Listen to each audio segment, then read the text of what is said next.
अस्सलाम वालेकुम friends. Video शुरू करने से पहले मैं आपको बताता चलूं कि ये जो मैं हर्बल फार्मूला आपको बताने लगा हूं, ये हर किस्म के बर्ड्स के लिए आप बिला झिझक इस्तेमाल कर सकते हैं। अस्सलाम वालेकुम friends, welcome to S birds every Attock city. दोस्तों, मैं आज आपके लिए एक बहुत ही ज़बरदस्त टॉपिक लाया हूं।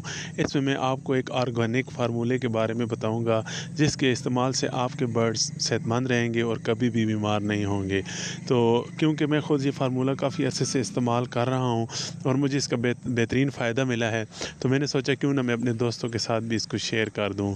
तो दोस्तों, इस फार्मूले को आप अपने पास नोट डाउन कर लें और इसको आप इस्तेमाल करें सॉफ्ट फूड के ऊपर, तो आप इसका फ़ायदा ज़रूर महसूस करेंगे। इसमें सबसे पहली चीज़ अदरक है। आपने अदरक पाउडर ख़रीद लेना है बाज़ार से। आप किसी भी पंसार की दुकान पर चले जाएँ और वहाँ से खुला अदरक पाउडर ले लें। 1 या 2 चम्मच आप ले सकते हैं, ज़्यादा ना लीजिएगा क्योंकि बाद में इसमें जाला लग जाता है। तो हमने थोड़ा सा बनाना होता है ऑर्गेनिक फार्मूला, तो इसलिए आपने 1 चम्मच या 2 चम्मच आपने पंसार स्टोर से इसको अदरक पाउडर को ले लेना है। उसके बाद दूसरा नंबर आता है लहसुन पाउडर का। लहसुन पाउडर भी आप पंसार स्टोर से ले सकते हैं और इसकी भी आप 1 से 2 चम्मच ले सकते हैं। दोस्तों, तीसरी चीज़ है अजवाइन। अजवाइन का इस्तेमाल सदियों से लोग करते चले आ रहे हैं। ये हाज़मे को दुरुस्त करती है और ये सेहत के लिए बहुत ही ज़बरदस्त चीज़ है। ख़ास तौर पे जिन लोगों का गला ख़राब होता है तो वो अजवाइन का कहवा बनाकर इस्तेमाल करते हैं। और वैसे भी अजवाइन हाज़मे के साथ साथ एंटीबायोटिक के तौर पर भी इस्तेमाल होती है। जो 3 चीज़ें मैं आपको बता चुका हूँ, अदरक, लहसुन और अजवाइन, ये तीनों एंटीबायोटिक भी हैं। तो ये इंशाल्लाह आपके बर्ड्स को बीमार होने से भी बचाएँगी और उनकी इम्यूनिटी को भी स्ट्रॉन्ग करेंगी। उससे अगली चीज़ है सौंफ। सौंफ भी हाज़मे के लिए बहुत ही ज़बरदस्त चीज़ है। तासीर इसकी ठंडी है और ये बहुत ही अच्छी चीज़ है। इसके इस्तेमाल से भी आपके बर्ड सेहतमंद रहेंगे। उसके बाद कलवंजी है। कलवंजी को नबी पाक सल्लल्लाहु अलैहि वसल्लम ने फ़रमाया कि ये तमाम बीमारियों के इलाज है माँ सिवाय मौत के। तो दोस्तों, इसका बहुत ज़्यादा फ़ायदा है। आपने इस फार्मूले में कलवंजी को भी इस्तेमाल करना है। उसके बाद मेथी दाना आ जाता है। ये भी बहुत ही ज़बरदस्त चीज़ है, बहुत सारी बीमारियों का इलाज है। जब कलवंजी और मेथी दाने को आप इकट्ठा इस्तेमाल करते हैं तो इसका फ़ायदा दो चंद हो जाता है। तमाम चीज़ों की जो क्वांटिटी होगी वो मैं वीडियो के एंड पे आपको बता दूंगा, तो आप ये चीज़ें नोट करते जाएं। उसके बाद है हल्दी।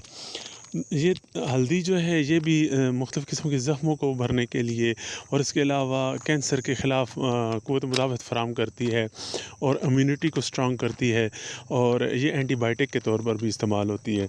तो दोस्तों, इस फार्मूले के अंदर बहुत सारी चीज़ें ऐसी हैं जो नेचुरल एंटीबायोटिक हैं, जो कि आपके बर्ड्स को मुख्तलिफ़ किस्म की बीमारियों से महफूज रखती हैं और साथ ही साथ ये उनके हाज़मे को दुरुस्त रखती हैं। तो जब बर्ड्स का हाज़मा दुरुस्त होगा तो उनको उनकी इम्यूनिटी स्ट्रॉन्ग हो जाएगी, वो हर चीज़ को अच्छे से हज़म करेंगे और जो चीज़ खाएँगे उसके असरात उनकी बॉडी पे ज़रूर मुरतब होंगे। तो ये फार्मूला आप ज़रूर इस्तेमाल कीजिए। इसकी क्वांटिटी मैं आपको बता देता। सबसे पहले अदरक आपने 1 चम्मच इस्तेमाल कर लेनी है। अदरक का पाउडर ये आपको पंसार स्टोर से मिलेगा। उसके बाद आपने लहसुन पाउडर 1 चम्मच इस्तेमाल कर लेनी है, ये भी आपको पंसार स्टोर से मिलेगा। और जो चम्मच चाय वाली इस्तेमाल नहीं करनी, ये जो खाने वाली बड़ी चम्मच होती है जिससे हम चावल वगैरह खाते हैं, ये वाली चम्मच आपने इस्तेमाल करनी है।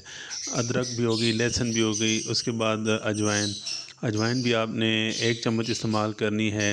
उसके बाद आपने कलवंजी और मेथी दाना, ये भी आपने 1-1 चम्मच इस्तेमाल करना है। सिर्फ सौंफ आपने 3 चम्मच इस्तेमाल करनी है क्योंकि उसकी तासीर थोड़ी ठंडी होती है, बाकी तमाम चीज़ें गर्म है तो इसको बैलेंस करने के लिए। और इसके अलावा एक चीज़ मैं नहीं बता सका, जंगली पुदीना या जिसे सफ़ेद पुदीना कहते हैं, ये भी आपको पंसार की दुकान से मिलेगा। तो इसको आपने जब पीसना है तो पीसने के बाद इसकी तकरीबन जो है ना 2 चम्मच आपने वो भी इस्तेमाल कर लेना है, इसमें मिक्सअप कर लेना है। तो इन तमाम चीज़ों को जब आप ग्राइंड करेंगे तो ये एक दफ़ा तो इनका थोड़ा-सा जो टेम्परेचर होगा वो गर्म हो जाएगा, हाई हो जाएगा। तो पहले आपने इनको किसी खुले बर्तन में डाल के इनका टेम्परेचर डाउन कर लेना और उसके बाद किसी जार में आप महफूज़ कर लें। और जार में महफूज़ करने के बाद आप इसको रेगुलरली सॉफ्ट फूड पर इस्तेमाल कर सकते हैं। रोज़ाना आप तकरीबन बड़ा चम्मच जो खाने का वो आधा चम्मच आप आधा किलो सॉफ्ट फूड के ऊपर इस्तेमाल कर सकते हैं। और अगर आपका सॉफ्ट फूड तकरीबन 1 पाव बनता है तो आप चम्मच का चौथाई हिस्सा इस्तेमाल करें और इंशाअल्लाह ताला इससे बहुत ज़्यादा बेनिफिट हासिल होगा। अल्लाह पाक हम सब का हम नासिर व आमीन। अस्सलाम वालेकुम।